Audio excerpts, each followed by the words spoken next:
menjalankan kekuasaannya dengan tangan besi, dan tanpa belas kasihan.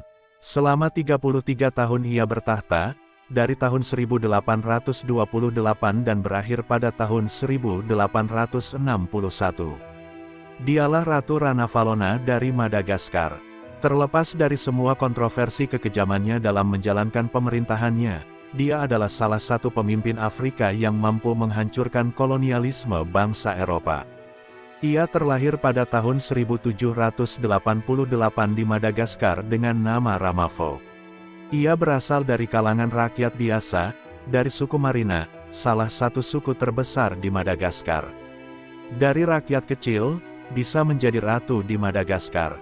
Itu bermula ketika ia diadopsi oleh Andriana Mpoinimerina, seorang putra mahkota kerajaan Madagaskar, yang mana, suatu ketika, ayah kandung Ranavalona secara tak sengaja, mengetahui sebuah rencana pembunuhan terhadap putra mahkota.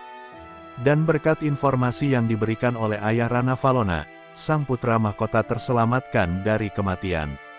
Lalu raja mengadopsi Ranavalona, sebagai ucapan terima kasih kepada ayahnya. Ketika raja mangkat, putra mahkota Adrian pun naik tahta, lalu ia menikahkan putranya, Radama dengan Ranavalona. Dan akhirnya, Radama pun naik tahta melanjutkan kepemimpinan ayahnya, dengan Ranavalona menjadi permaisuri utama, dari 12 permaisuri raja. Tapi rumah tangga Raja Radama dengan Ranavalona sering cekcok, mereka sering berbeda pandangan tentang modernisasi yang dibawa oleh pendatang Eropa. Apalagi, mereka juga tidak memiliki keturunan yang akan menjadi penerus garis keturunan mereka. Sampai akhirnya Raja Radama jatuh sakit, dan menghembuskan nafas terakhirnya pada tahun 1828, saat musim panas, di usianya yang ke-35 tahun. Raja bunuh diri dengan cara menggorok lehernya sendiri. Hal itu dilatari oleh penyakitnya yang tak kunjung sembuh, yang membuatnya menderita berkepanjangan. Setelah kematian suaminya, kedudukannya di kerajaan menjadi goyah.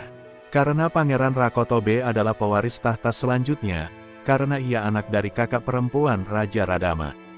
Dan tentu saja ia akan menuntut haknya sebagai pewaris tahta. Dan ini sungguh tak diinginkan oleh Ranavalona. Ranavalona segera mengatur siasat untuk menggagalkan niat dan pengaruh Rakatobe. Ranavalona ingin tahta tetap dalam genggamannya. Lalu untuk mencapai tujuannya itu, Ranavalona lalu menyebarkan berita, bahwa ia telah ditakdirkan oleh dewa-dewa untuk menjadi pemimpin Madagaskar. Kebohongan ini didukung oleh seorang perwira militernya, Adriamihaja. Yang kemudian hari, setelah Ranavalona menguasai tahta, ia diangkat menjadi menteri dan mungkin juga sebagai kekasih gelap Ravavalona, dan ayah dari Pangeran Rakoto, yang lahir 11 bulan setelah Raja Radama meninggal. Tapi pada akhirnya, Adiamihaja juga dieksekusi, karena ia berbuat curang di belakang Ratu Ranavalona. Ranavalona sangat anti dengan orang Eropa. Ia mengusir orang-orang Eropa dan menghapuskan modernisasi yang dulu digagas suaminya. Semua hal yang berkaitan dengan Eropa ia hapuskan. Bahkan semua kesepakatan dagang dengan Inggris dan Prancis ia batalkan. Bahkan para guru dan diplomat asing ia usir dari negerinya. Ranavalona walaupun kejam, tapi juga berbanding lurus dengan kecakapannya dalam memimpin negara. Ia mampu memblok koloni Eropa, menghancurkan para penjajah Eropa, lalu kepala mereka dipancang di pinggir pantai, untuk jadi hukuman dan peringatan bagi para penjajah yang datang di kemudian hari. Bahkan ia juga melarang misionaris Eropa untuk menyebarkan agama Kristen di kerajaannya. Ia sangat tegas dalam menjalankan pemerintahannya, siapapun yang melanggar akan dihukum, tanpa pandang bulu. Ranavalona masih mempraktekkan kepercayaan leluhurnya, dan melarang iman Kristen di kerajaannya. Bagi yang melanggar aturan ini akan dihukum sangat berat. Pelaku akan disuruh memakan makanan beracun, atau dengan penyiksaan yang sangat berat, dan anggota keluarga si pelaku akan dipaksa menyaksikan semua kekejaman itu. Pada suatu masa, diperkirakan antara tahun 1837 hingga tahun 1856, 100 orang yang ketahuan mempraktekkan ajaran Kristen, ditangkap. Lalu mereka dipaksa meminum racun dari sari tanaman tangena. Para terdakwa dipaksa memakan 3 lembar kecil kulit ayam, lalu disusul dengan memakan kernel beracun atau kacang tangena. Lalu mereka akan muntah. Dari muntahan itu akan ditentukan nasib si terdakwa. Apabila ia memuntahkan ketiga kulit ayam yang dimakannya, maka ia akan lolos dari hukuman, tapi kalau ia memuntahkan kurang dari 3, bersiap-siaplah ke alam baka. Metode penyiksaan ratu ini, terinspirasi dari metode eksekusi dan penyiksaan pada abad pertengahan. Berbagai teknik penyiksaan ia gunakan, yang apabila di dunia sekarang akan dianggap suatu yang keji. Tapi pada masa itu, sangat lazim digunakan oleh ratu yang kejam ini. Salah satu contoh hukuman yang jadi kesukaan Rana Valona adalah membakar atau merebus penjahat dan keturunannya.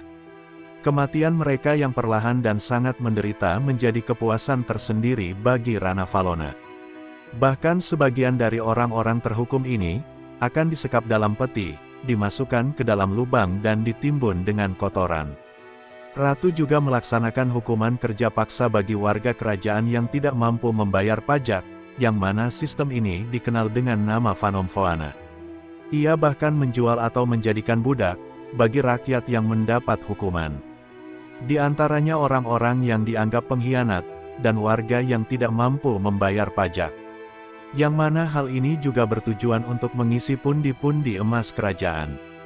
Dan sebagian dari mereka dipaksa bekerja dengan kondisi pekerjaan yang ekstrim, tanpa asupan makanan yang memadai. Banyak dari mereka yang akhirnya mati, baik oleh kecelakaan kerja, maupun disebabkan oleh kekurangan gizi. Dan orang-orang yang mempraktekkan ajaran Kristen juga menjadi salah satu sasaran kekejamannya.